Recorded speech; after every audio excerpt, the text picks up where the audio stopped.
Kia ora, good morning, it's Ruth here and I am again in my backyard in Christchurch, and it is a beautiful sunny day, which is wonderful in winter. I love these cold days that are also sunny.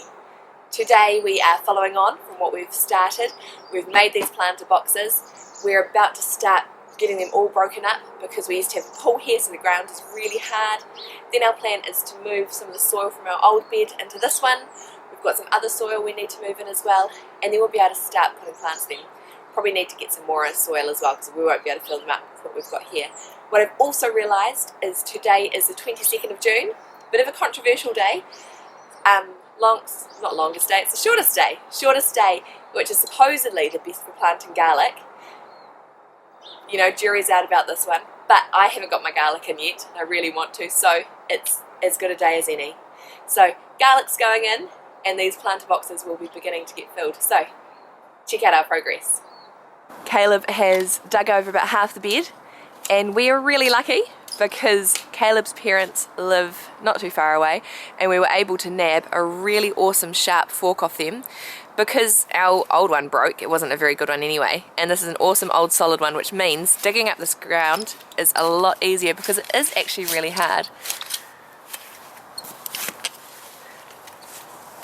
Hopefully this will be a really good start to when we get the ground in there, that we'll end up having some more worms, because I feel like, I don't know how long the pool had been here, but for that many years there's probably not been many worms in this area, and we really want to encourage worms into our garden.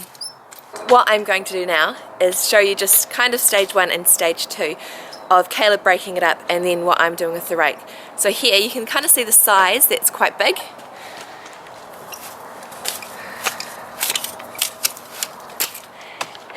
And then what I'm doing is I'm using a hard rake to break it up a little bit more, just to make it a bit finer, so that the plants have the best chance of really getting their roots in if they've got deep roots. And this rake is not one from Caleb's parents, it's actually one I nabbed on Facebook Marketplace.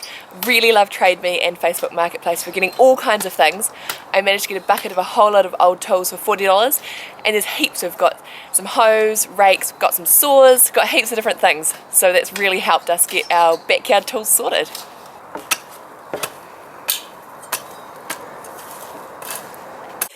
This area here, my cousin likes to refer to it as my garden of shame, because it's where we haven't bothered with weeds at the moment. At some point we'll get to it, but not right now.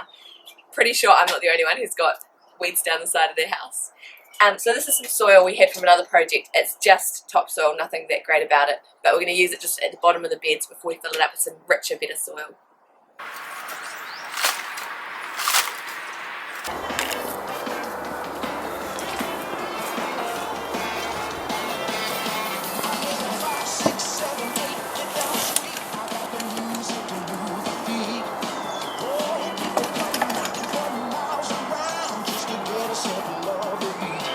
We removed some of our last carrots last weekend because this is the fence that's going to go and the soil into our new planter boxes.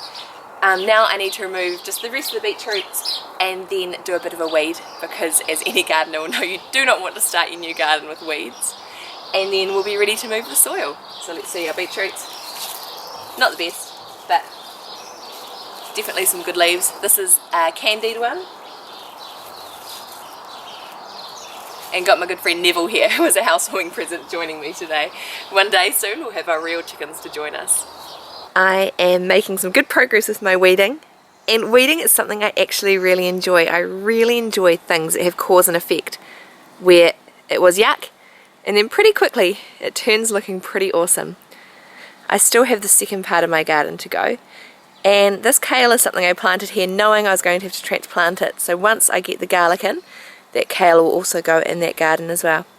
This is where I've got to pull out some of the rest of my old tomatoes, and then I'll be good to go. Time to get soil moving, and what is really exciting, which I hadn't really thought about until weeding, is that we've got garden worms in the soil that we're moving.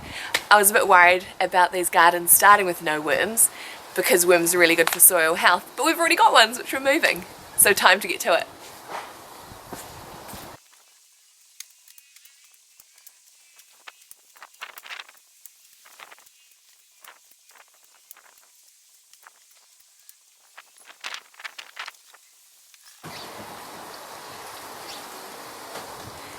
So probably about 6 more of these and I'll be able to start doing some planting. My estimation of 6 barrows is potentially a little bit too much. I did do the full 6, but it is coming right to the top, and I'm yet to add some rotted sheep manure and some worm castings, and just have space in the top. If it's all at the top, it's really easy to fall over and then get everything on the edge dirty, so I might have to take out some loads. But soon I'll be planting some of my beautiful garlic. Here is some that I picked up from the Rickton market.